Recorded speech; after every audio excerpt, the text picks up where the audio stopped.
Assalomu alaykum hurmatli bizni kuzatib boruvchilar. Bugun biz sizlarga Koreya orzusida yurgan talabalarimiz uchun mini intervyu shaklida suhbat tayyorladik va bu suhbatimiz mehmoni yoki o'zimizning talabamiz, shogirdimiz Kamol Umariy. Xush kelibsiz Kamol Umariy. Bu suhbatimiz davomida biz Koreyaga borishdan oldin qanday qiyinchiliklar, nimalarga e'tibor berish kerak, o'shalar haqida suhbatimizni davom ettiramiz. Xush kelibsiz Kamol. Rahmat kattakon taklif qilganingiz uchun. Auditoriyangizga foydam tegsa xursandman. Rahmat. Kamol, birinchi savolim shundan iborat. O'zingiz haqingizni qisqacha tanishtirib bersangiz. Ismim Kamol, Chirchiq shahridanman. 2019-yil Koreyaga bakalavr o'qish uchun Uson universitetiga ketgan edim IT yo'nalish bo'yicha. 2025-yil aprelda qaytib keldim yaqinda. Koreyada 6 yil o'qib, ishlab qaytib keldim. Xo'sh, Kamol, endi keling asosiy qismga o'tsak. Mana hozir ko'plab murojaatlar bizga bo'ladi talabalarimiz tomonidan. Ko'pchilik Koreyani yoki chet el boshqa davlatlarga borishni xohlaydi. Nimaga aynan shu siz Koreyaga 6 yil oldin borishdan nima uchun aynan Koreyani tanladingiz? Koreyani yoqtirganim uchunmi bilmayman. O'sha payt Koreya haqida ko'p ma'lumotlar chet elda o'qish deganda Koreya juda ko'p har joyda chiqaverardi. Keyin koreys kinolarni ham ko'p ko'rganman. O'sha payt endi bizning davrimizda o'sha qish san'atasi yoki jumong shu ham bir ta'sir qilganmi yoki endi men yo'nalishim IT yo'nalishida o'qimoqchi bo'lganim uchun keyin shu Koreya yo'nalishida bu narsa rivojlangan deb shu Koreyani tanlagan edik. Xo'p, endi keyingi savolimiz shundan iboratki, mana siz Koreyada o'qib kelgan talaba sifatida nima deya olasiz? Koreyaga tilni o'rganib borish kerakmi yoki o'sha yerda ham o'rgansa bo'ladimi? Bu yoqqa o'rganib borish kerak, shart. Borib o'rganib olaman degan narsa bu men bilmayman qanchalik to'g'ri, chunki siz u yoqqa borganingizda masalan ingliz tilini bilib boradi ko'plar. Ingliz tilida hech kim gapirmaydi. Koreyada bu koreys tilini bilish shart. Koreys tilini bilsangizgar o'zingizga hayotni ancha oson qilasiz. Chunki koreyslar o'zining tilini baribir birinchi o'ringa qo'yadi. Siz ingliz tilini bilasiz, boshqa tilni bilasiz, farqi yo'q. Koreychani bilmasangiz, siz u yoqqa kira olmaysiz. Ularni o'sha societyga kira olmaysiz, yo'q. Xo'p, Koreyaga mana misol uchun talabalarimiz yo'l oldi, chiqib ketdi va ularni qanday moliyaviy qiyinchiliklar kutyapti? Ular nimaga tayyor bo'lib ketishlari kerak? Menimcha shu boshlang'ich o'zi nima istab borgan edi masalan. Chunki kimdirlar bor birinchi semestrni bu yoqdan to'laydi-da, u yoqqa borib ishlab topa olaman deb o'ylaydi. Kimdirlar bor uyida ota-onasi hamma rasxodlarini ko'taradi. Agar uydagilar hamma rasxodini ko'tarib, cho'ntak pulini hammasini bersa, hech qanaqa qiyinchilik yo'q albatta. Lekin ko'plar qanday qiladi? Birinchi semestrni to'laydi, boradi. Keyin o'sha yerda ish topishga harakat qilib, ishlab, ham semestriga to'laydi, o'qishiga ham yeb ichariga ishlab pul to'laydi. Shunaqa qiyinchiliklar bo'ladi. Shu ish topib olgunicha bo'ladi baribir. Qanaqa ishlashiga qarab baribir. Endi shu savoldan kelib chiqqan bitta savol tug'ildiki, mana talabalar o'qishgami, ishgami, qaysi ikkalasini eplash bu qiyin emasmi Koreyada? Misol uchun Koreyada bo'lib turib, yo uni yo buni tanlash ta'sir qilmaydimi o'qishga? Misol uchun ishlab o'qish Ta'sir qiladi, juda ham qattiq ta'sir qiladi. Chunki yo siz o'qishingiz kerak yoki siz ishlashingiz kerak. Chunki qanday bo'lardi, biz o'qishga boramiz, kunimizni aytaylik 3-4 larda o'qishdan chiqsak, keyin ishga borardik, kechqurungi ishga. Ishdan chiqamiz, ertalab soat 8:30-9 da yana darsga kelamiz. Na biz o'qishgandek bo'ladi, na biz ishlagandek bo'ladi. Unisi ham bo'lmaydi, bunisi ham bo'lmaydi. Ishlagan pulingizni o'qishingizga to'laysiz, yeb icharingizga bo'ladi, o'qish lekin qolib ketadi. Endi to'g'ri отчисление olmaysiz, lekin baribir ham o'qigandek bo'lmaysiz. Kamol, agar hozir talabalar ketmoqchi bo'lsa Koreyaga o'qishga yoki magistratura yo'nalishiga, til kursiga, siz ularga qanday maslahat bergan bo'lardingiz shuga borishidan oldin? Nimalarga tayyor turish kerak? Nimalarga ahamiyat berish kerak? Birinchi beradigan maslahatim bu maqsadni to'g'ri qo'yinglar. Chunki ko'p ketayotgan odamlar o'zi ham bilmaydi nima uchun ketayotganini. Kimdir aytadi o'qish bahonasida ishga boradi. Ko'pincha shunaqa holat. Chunki maqsadi to'g'ri emas. Masalan, borib ishlamoqchi bo'lsam, siz ishchi vizaga topshirib borishingiz kerak. O'qishga emas. Chunki siz o'qishga borganingiz bilan sizni nima qo'yiladi? Ограничение bor viza bo'yicha siz ishlay olmaysiz yoki kimdirlar o'qishni tashlab nelegal bo'lib ketadi. Bu yo'l juda ham noto'g'ri deb men bilaman. Shuning uchun maqsadni to'g'ri qo'yishni, agar Koreyaga boradigan bo'lsanglar, hozirdan tilni o'rganib, hech bo'lmasa bazaviy darajada qanday muloqot qilish kerak, shu narsalarni o'rganib borishinglar kerak. Boshqa tilni bilganingiz foyda bermaydi Koreyada. Faqat koreys tili. Kamol, siz mana Usonda, Tejon shahridagi Usonda universitetida tahsil oldingiz va IT yo'nalishida tahsil oldim deb aytib o'tdingiz. Hozir shu IT yo'nalishida siz o'sha yerda qanday bilimlarga ega bo'ldingiz va hozir qaytib kelganingizdagi nimalarga erishdingiz, nimalarga erisha olmadingiz?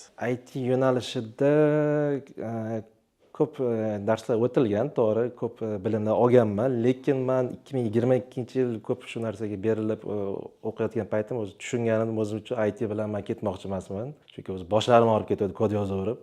Keyin shu paytda o'zim tushungandim, bu narsa meniki emas, men olib ketmoqchi emasman. Agar o'qishga bormoqchi bo'lsanglar, IT yo'nalishga men bilmayman qanchalik to'g'ri bu universitetga kirish kerak IT yo'nalishini o'rganish uchun. Chunki to'g'ri professorlar yaxshi bo'lishi mumkin, lekin u professorlar qanday yaxshi? Ular ilmiy ish olib borish uchun yaxshi, qandaydir o'sha sun'iy intellekt yo'nalishida yoki odam psixologiyasi bo'yicha sun'iy ilmiy ishlar olib boradi, lekin u avtomatik uni yaxshi ustoz qilib qo'ymaydi siz uchun. Chunki ular uchun o'zini ishi muhim. Sizlarga oddiy darslarni berib qo'yishi mumkin. Bunaqa holat ko'p bo'lgan universitetlarda. Shuning uchun maqsadni to'g'ri qo'yish kerak. Ya'ni boyagi nimaga qaytamiz. Agar siz yo'nalish shunchaki IT bo'lsa agar, undan ko'ra 4 yil umringlarni universitetga ketkazmasdan birdaniga ishlab o'rgansanglar, o'zingizlar uchun ko'proq foyda. Men shu narsani to'g'ri deb bilaman. Kamol, sizga yana bitta savolim bor. Bu endi shaxsiyroq savol. Mana Koreyada bo'ldingiz, yashadingiz.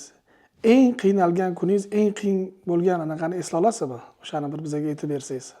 Bizani kuzatib borayotgan shu obunachilarimiz yoki kelajakda bormoqchi bo'lgan shu talabalarimizga bir qanaqadir yordam bo'lardi.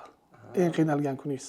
Bo'lgan, unaqa voqealar bo'lgan. O'zi aytishim kerak. Men o'z hech kimga aytmasdim bu narsani, lekin kelajak shu bormoqchi bo'lgan nimalar bilish kerak. Men ish topishda qiynalganman. Birinchi yil, men 2019-yil boshida ketgan bo'lsam, shu birinchi semestr tugamagandan keyin ish qidirishga harakat qilganmiz. Shu payt men Ansan shahrida shu o'zbekistonlik koreyslarning qo'lida nimada ishlaganman. Lavashxonada go'sht kesardim. Nima bo'ldi? Shu yerda ko'p nelegallar bor edi. Keyin nelegallar o'sha yerda ichib olib janjal qilgan katta nima bo'lgan, keyin immigratsiyonga kelib tekshirishga kelib qolgan. Endi men ruxsatnomam bo'lmagan. Oshxonachida ishlayotganimcha kelib ushlab olgan meni.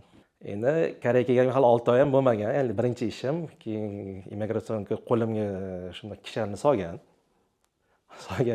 o'sha sizni sukunat saqlashga haqqingiz bor deb yonimdagi o'sha rossiyalik bola bor edi, Vadim degan, shu bilan ishlardik. Immigratsiyonga olib borib qamaganmiz-da, katta immigratsiyonga.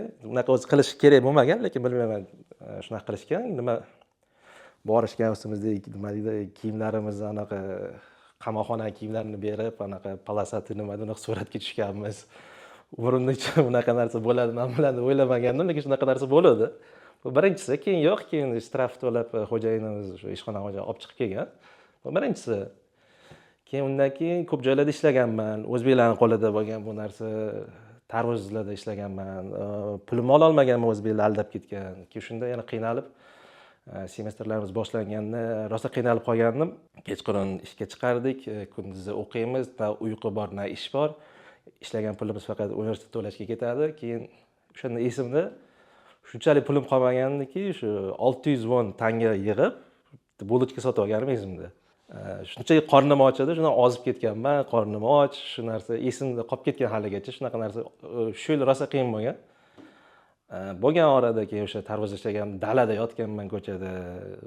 Kechqurun shu obeddan keyin ish boshlasak, quyosh hali turadi. Ertasi kuni quyosh shu kelguncha ishlaysiz 24 soat non stop. Eng alamligi shu o'zbeklar. Pulimni ola olmaganman, endi yaxshi dars bo'lgan men uchun. Shu qiyinchiliklar ko'p bo'lgan, endi baribir birin-ketin bo'laverib, keyin sekin yaxshi bo'lib ketgan, joyiga tushib, lekin eng qiyinchilik kunlar shu bo'lgan. Bu narsani bilish kerak deb o'ylayman, chunki ko'p studentlar borgandan keyin o'ylaydi, tayyor ish bor, bu narsa bor. Ishonmanglar. U yoqda men chet elga chiqqanda o'zbekistonliklarga naskолько это правильно говорить, chunki ishonishni tavsiya qilmayman. U yoqda hech kim bir-biriga javob bera olmaydi, yordam bera olmaydi. O'zinglar uchun o'zinglarsizlar. Xo'p, bu suhbatimizdan ko'rinib turibdiki, hozirgi kunda talabalarimiz, ko'pchilik talabalarimiz nimaga xatoga yo'l qo'yapti? Bular O'zbekistonda turib, hech qanday IELTSsiz, hech qanday TOEFLsiz, til bilmagan holda Koreyaga yoki chet el Angliyaga yoki boshqa davlatlarga kirib borishyapti va u yerdagi qiyinchiliklar, u yerdagi shart-sharoit, u yerdagi madaniyatlarni tushunmagan holda hayotga xuddi hech narsani bilmagandek kirib borgandan keyin mana shunday qiyinchiliklarga duchor bo'lishadi, to'g'rimi? Xo'p, rahmat sizga ajoyib suhbat uchun, Kamol. Bu suhbatimiz bizni ko'rib turgan obunachilarimizga yana ham manfaatli bo'ladi degan umiddaman. Bugungi suhbatimiz o'z yakuniga yetdi. Bu suhbatimizdan Koreyaga bormoqchi bo'lgan talabalarimiz, yoshlarimiz o'zlariga kerakli bo'lgan ma'lumotlarni oldi deb umid qilaman. Keyingi suhbatlarimizda qanday aktual mavzularni ko'tarib chiqishimizni xohlasangiz, izohlarda o'z fikrlaringizni qoldiring. Rahmat. Rahmat Kamol, sizga ham kattakon. Rahmat kattakon taklif qilganingiz uchun. Foydam tekkan bo'lsa xursandman.